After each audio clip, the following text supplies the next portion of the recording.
Have you ever wondered if all 10 Formula 1 teams had their best ever drivers lineup? Well, look no further. Today I am going to go through each team and decide what their best drivers lineup was of all time and rank them on where they would finish in a normal season. By the way, all the teams have equal machinery, so it all comes down to the drivers. So without further ado, let's look at every F1 team's greatest lineup. Where would they finish in a normal season?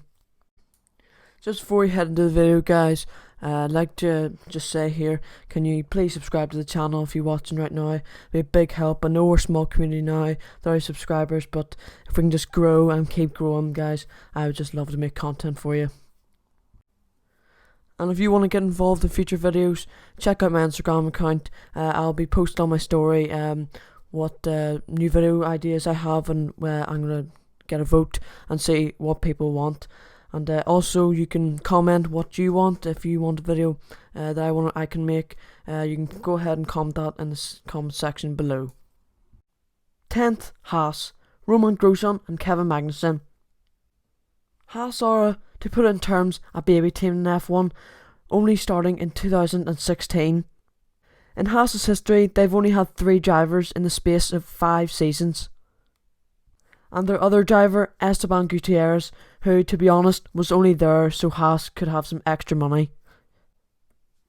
So in my opinion, Haas would have the weakest lineup and would come last in this epic season. 9th, Racing Point, Sergio Perez and Esteban Ocon.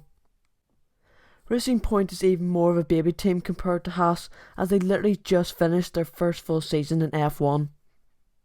Technically they changed from Force India in the middle of 2018 season, so I picked Ocon in front of Lance Stroll. In my opinion, they have the upper hand on Haas. The pairing would probably beat them, so I think 9th is a fair result for Racing Point. 8th, AlphaTauri / Toro Rosso, Daniel Ricciardo and Carlos Sainz. We are going to count Toro Rosso's drivers, as it is still the same team with a different branding name. Ricciardo and Sainz are 2 very daring drivers who have had some marvellous overtaking displays in the past. This is a very decent pairing, which I think would beat both Racing Point and Haas. In my opinion, they have a strong enough lineup to come 8th place. 7th, Alfa Romeo, Kimi Raikkonen and Mario Andretti. Alfa Romeo have the 2 choices of these 2 great world champion drivers. Kimi Raikkonen winning in 2007 with Ferrari, and to those who don't know him, Mario Andretti won in 1978 with Lotus Alfa Romeo. 2 world-class drivers capable of competing with the rest of the midfield pack. I'd say 7th is a fair placement for Alfa Romeo. 6th, Red Bull, Sebastian Vettel and Max Verstappen. It's very close between Alfa and Red Bull, but I think Red Bull would have the edge with a prime Vettel and an explosive Verstappen. Some people would argue that Coulthard or Webber would be a better fit over Verstappen, but I think he's more of a winner and a daring driver who takes some risks to get the wins. So in my opinion, they will beat Alfa Romeo, but just by a couple of points. 4th, Williams, Nelson Piquet and Nigel Mansell. Now we get into the front runners. Williams had a lot of options, but unfortunately the very best ones are in the teams coming next in this list. Nigel Mansell was quite unlucky in his career, however he did win 1 world championship and Piquet actually brings 3 to the table. So I think Williams would take 5th position. 4th, Renault, Alain Prost and Fernando Alonso. It is getting to the stage now where any of these 4 teams could win if luck went their way. Some people might not remember that after 1 year with McLaren, Prost then spent 3 seasons at Renault before rejoining the British team.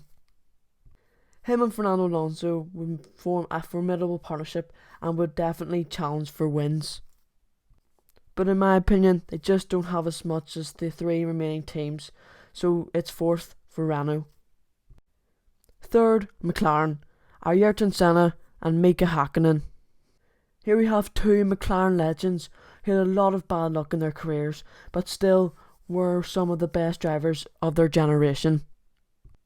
Senna, whose career was cut agonisingly short by his tragic death in San Marino in 1994 at the age of only 34. Though the combination of the Brazilian's flair and the Finish's calm, collected driving style would at least put McLaren third, if not higher. Second, Mercedes, Lewis Hamilton and Juan Manuel Fangio.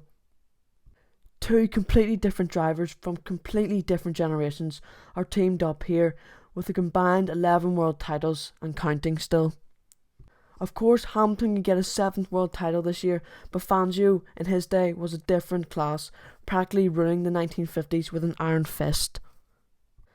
I think these two would put up a strong partnership, but unfortunately losing out to first place. First, Ferrari, Michael Schumacher and Niki Lauda. Ferrari have been in F1 the longest by far, so they obviously have much more drivers to pick from, and that shows in this listing today. Schumacher and Lauda would have been perfect teammates, hard-working drivers who would always try to make their cars faster. These drivers also have a combined 11 world titles and are the sort of people who would never give up in a race. So, that is my opinion on where all these F1 teams would be placed if they had their best drivers lineup. If you disagree with any of my predictions, feel free to leave comments, as I would like to see how other people would have put this list. Thank you for watching, guys.